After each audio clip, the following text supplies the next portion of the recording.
Hey everybody, just wanted to come in. It's about 12:48 in the afternoon here in Detroit, and since I said I was gonna start sharing some stuff with you guys, why not start with today? I was recently looking at some things, and something that I haven't shared with you yet is that my mother had a best friend for over 30 years, and she passed.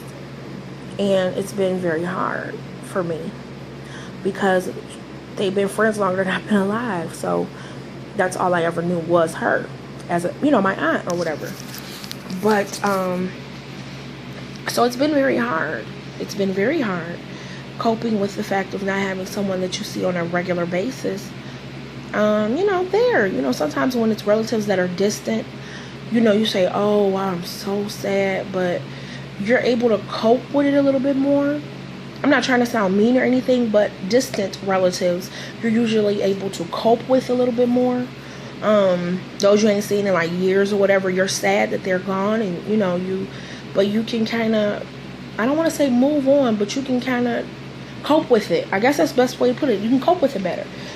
But this is someone who has been a part of my life for longer than I've been alive, and someone who I saw on a regular basis. So, when someone passes who's that close to you, it hurts. It hurts. And the one thing that I would say to people who have lost relatives who they were close to, whether it be your parents, your siblings, your aunts, your uncles, anyone that's close to you, do not allow people to tell you how to grieve. Please. Don't tell me how to grieve. People say, oh, you gotta be strong and you shouldn't still be crying. It's been a year. Cut it out. Cut it out. Don't tell me how to grieve. If it takes me 50 years to get over it, don't tell anyone how to grieve. Never put a time limit on your grief. I know we're supposed to accept it. It's God's will and we're supposed to move on. But God wouldn't have given you a heart if you weren't supposed to feel. And he wouldn't give us the ability to have love if we weren't supposed to feel. So in your mind, the grief says, it's been, all right now, it's been a year and a half, get over it. But your heart doesn't know time, other than the time that it takes to make memories that you store in your heart. Your heart doesn't know time. Your heart just realizes that this person is no longer here. They're not here. It's been a very hard road, and I'm not going to lie. I've had days where I just did not want to get out of bed. But God is a keeper. He kept me. He's kept my mind. I'm not saying every day has been an awesome day going through this.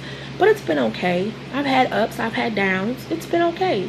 But God is a healer and a mind protector. And he's a regulator of all things. Sometimes we take for granted those that we hold close until something happens to them. So I do something every day and every night. I thank God for my family. They may not know I'm praying for them, but I'm praying for them. They might not know that I love them because I haven't said it today, but God knows. And so with that, I'm covering them with prayer. Prayer changes things, you guys. It changes things. It changes things. It changes people. It changes people, and it changes situations that you thought would never be changed. Prayer works.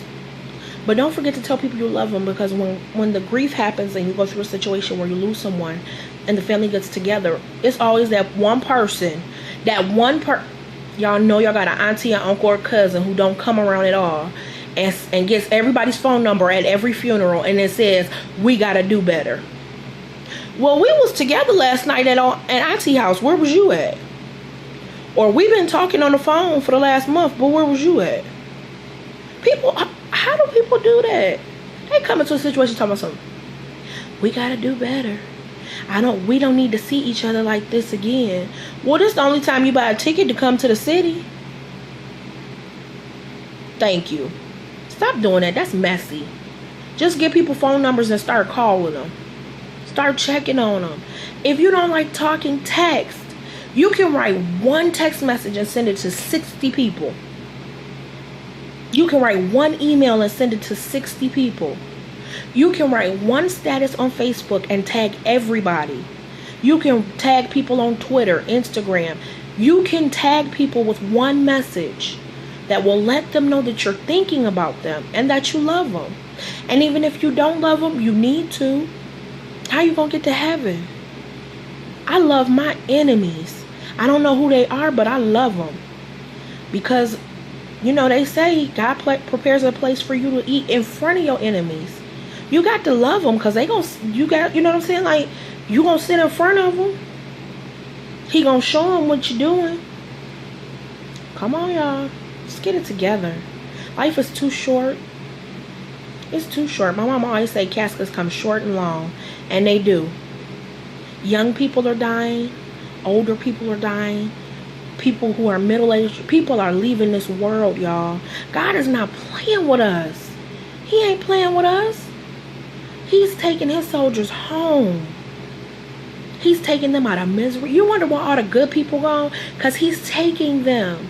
Because what he's about to do, he doesn't want them around for. So if you feel like you one of them good soldiers, get your stuff together. Make sure you got all your T's crossed and your I's dotted. Because he's coming. I don't care what no mathematician, no genealogist says, no Aztec says. He's coming. No man knows the day or hour, but he's coming. He is coming. He's coming to get us. He's looking for a church without a spot or wrinkle. This is some serious stuff, y'all. He's coming here to get us. God is not playing with his people. He's not. And if you think he's playing, you need to get yourself together.